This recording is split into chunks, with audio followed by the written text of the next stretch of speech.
Bien des choses étranges sont accomplies sous le soleil de minuit par les hommes qui cherchent de l'or. Le long des pistes enneigées, des secrets sont tapis à vous glacer le sang. Il suffit d'une lettre de son ami Jack London pour que Corto Maltese reprenne la route. Cette fois vers le Yukon, le grand nord canadien, sous le soleil de minuit.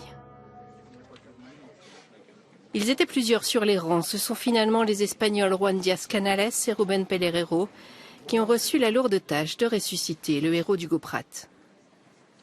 C'est sûr que c'est un très gros challenge parce que c'est un des personnages les plus mythiques de la BD.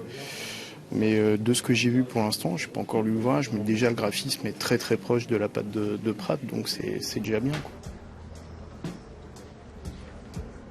En fait, ce qui m'a attirée, c'est que ça a été repris justement par le scénariste de Black Sad. Et comme je suis une très grande fan, je me suis dit, je peux lui faire confiance, ce sera forcément chouette. Et voilà, c'est pour ça que je l'ai lu hier, et c'était vraiment bien.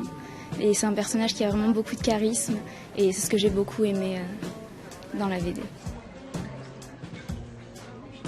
Ça permet de continuer à lire les aventures de Corto, puis quand c'est sorti, c'était comme de retrouver un vieil ami en fait.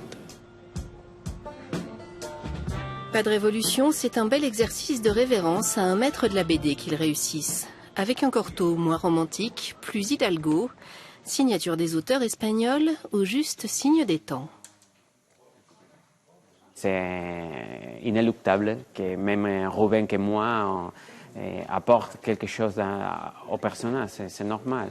C'est pas seulement ce côté peut-être plus ibérique, mais on peut parler par exemple de la façon de faire, même au niveau technique, au niveau des rythmes narratifs.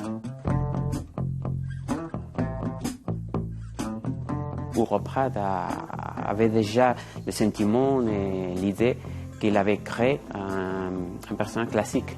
Ça veut dire que c'est toujours d'actualité. Éternel. Oui, quelque part éternel.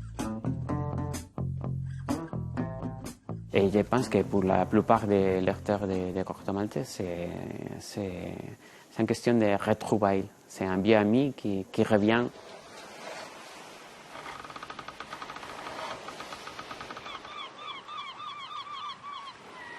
On est allé chercher l'âme du marin du côté du port de Plaisance. Ce jour-là, un temps à ne pas mettre un dessinateur dehors. Alors c'est le capitaine qui nous a invités pour croquer Corto sur les quais. Pour moi, dans mon jeunesse, c'est une référence à niveau de dessin, plus que les histoires. Pratt comme dessinateur, c'était important pour moi.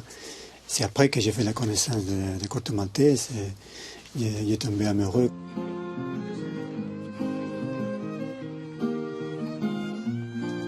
J'ai né à côté de la mer et tout le temps, je vis dans une ville qui est restée à côté de la mer.